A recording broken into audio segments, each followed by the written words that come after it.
Doctors or anybody else for that matter anticipated the size of the accident. Authorities now say the toxic gas that escaped from a Union Carbide plant on Monday has killed at least 1,600 people, and they say another 50,000 people may suffer serious after effects.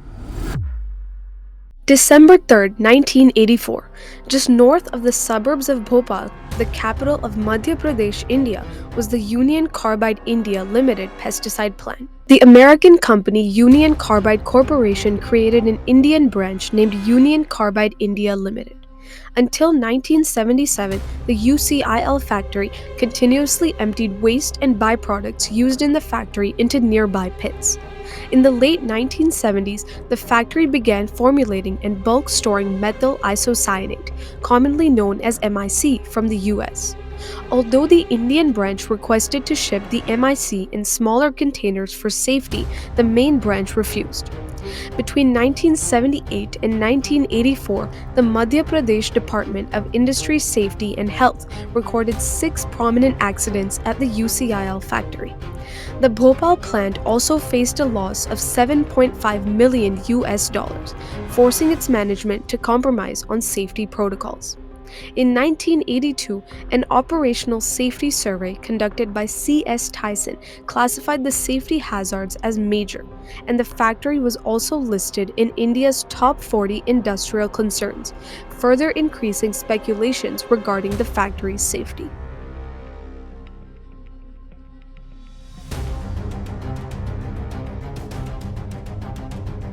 December 2, 1984, just hours before midnight, chaos had begun to unfold in the UCIL factory. At 9:30 p.m., a worker at the plant detected a minor leak in the methyl isocyanate tank but didn't recognize the severity of it. About an hour later, operators began to flush out an MIC tank, leading to a water leakage. Just half an hour later, the chemical reaction inside the tank intensified rapidly. At 11:30 p.m., one of the workers informed the supervisor on duty about the MIC dripping. According to the worker, the supervisor told him that he would check the issue after their next tea break. By 12:40 a.m., all the workers had realized that things had gone way out of hand.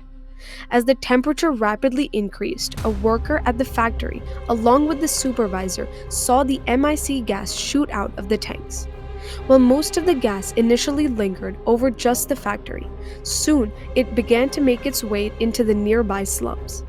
Many workers began experiencing a cough, and others began to complain of watery and red eyes. Residents of nearby communities soon began to experience exposure to MIC gas inhalation, as did the workers. By 2:30 a.m., hospitals were flooded with patients suffering from severe exposure to MIC.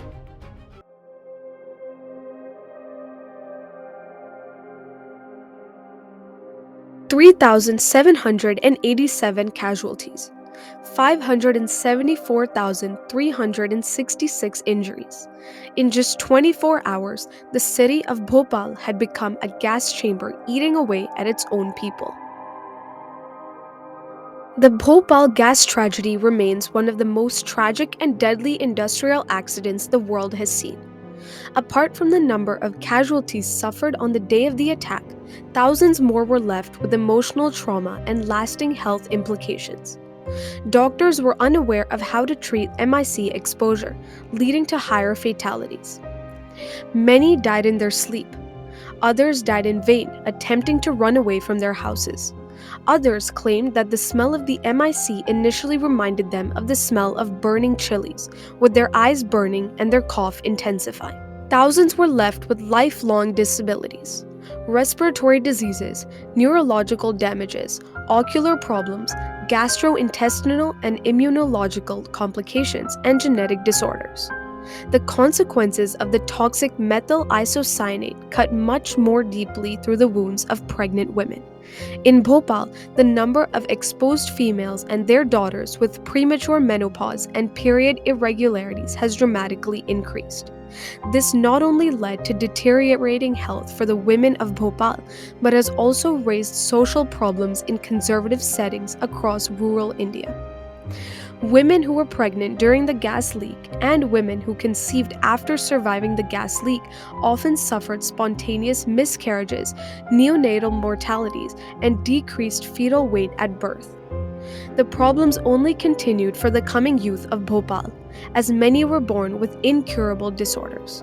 Thousands of families in Bhopal had lost their sole breadwinners, leading to mass displacement, poverty, and unemployment in the city. The Bhopal gas tragedy is one that sums up both the violated rights of the residents of Bhopal and the neglected responsibilities from the UCIL management and Indian government. Ranging from humanitarian crises to breaches of human rights, coupled with governmental and political neglect, the gas tragedy not only undermined India's legal and politically skewed system that proved to only benefit wealthy elites, but also clearly violated thousands of people's birthright to secure health and secured living conditions. Residents living in slums near the pesticide plant were unaware of the toxicity and dangers of methyl isocyanate, despite their close proximity to the plant. The workers in the UCIL plant had close to no information regarding the piping systems, the reaction of MIC with water, evacuation plans, or proper safety procedures in the case of a leak, like the one that caused the gas tragedy. The tragedy disproportionately targeted vulnerable populations, such as families living in poverty, families with disabled members, families with elderly citizens, and families with pregnant women. Thousands of these affected families demanded for compensation for their suffering in and after the gas leak, but faced systemic neglect and injustices. Years after the gas leak, thousands of these affected families and their future generations are still fighting for fair compensation from the government, but they are yet to receive adequate protection from the Indian government. The tragedy was also an inevitable result of the negligence of both the Union Carbide Corporation and the Indian government. Union Carbide failed to send security equipment to its Indian branch, neglected maintenance of the plant, avoided necessary investments in alarm repairs and pipe cleanings, and failed to educate the Indian workers in the plant of proper safety protocols. The company also put forth the excuse of being in the process of cutting costs that caused them to compromise on safety protocols. But the reality was that Union Carbide India's management was aiming to maximize profits. Just hours after the gas leak, the then Union Carbide chairman, Warren Anderson, was arrested by the Indian police for corporate manslaughter. Anderson, however, was released on bail just after a few hours. There was anger at Warren Anderson, who came just around that time, in that period that I was in and out of Bhopal, who personified the evil that happened to them. And you'd find from about the first 10-11 days this notion that we should hang Union Carbide. Union Carbide Capacito, that was the slogan, that was the groundswell, that this corporation deserved to be awarded a capital punishment. बदला नहीं, ये दुनिया को दिखाना है कि कोई भी इस तरह का हादसा करने वाला भाग नहीं सकता, किसी कहीं भी होगा, चाहे वो मरने के करार पे होगा, उस टाइम भी उसको यहाँ लाया जाएगा और उसको सजा सुनाई जाएगी. Although the person at fault was undoubtedly Warren Anderson, the Indian government had heavy involvement in his escape from India. They largely facilitated Anderson's departure from Delhi, arranging his bail, his flights, and steering the media in their favor. Accordingly, we went to that place, did the formalities of releasing on bail, and was released on bail and sent to Delhi by plane. Had the Indian political system not interfered with the Indian justice system, Anderson would have been very likely to spend his last days in jail. The Bhopal gas tragedy remains a testament to the traumatic consequences of violated human rights and the neglected responsibilities by the Union Carbide Corporation, Warren Anderson, and the Indian government. Although many industrial reforms have been implemented since the accident, the government is yet to entirely compensate for the aftermath of the leak. The tragedy serves as a stark reminder that protecting human rights and maintaining industrial responsibilities are vital for avoiding another dangerous catastrophe, just like the Bhopal gas tragedy of 1984.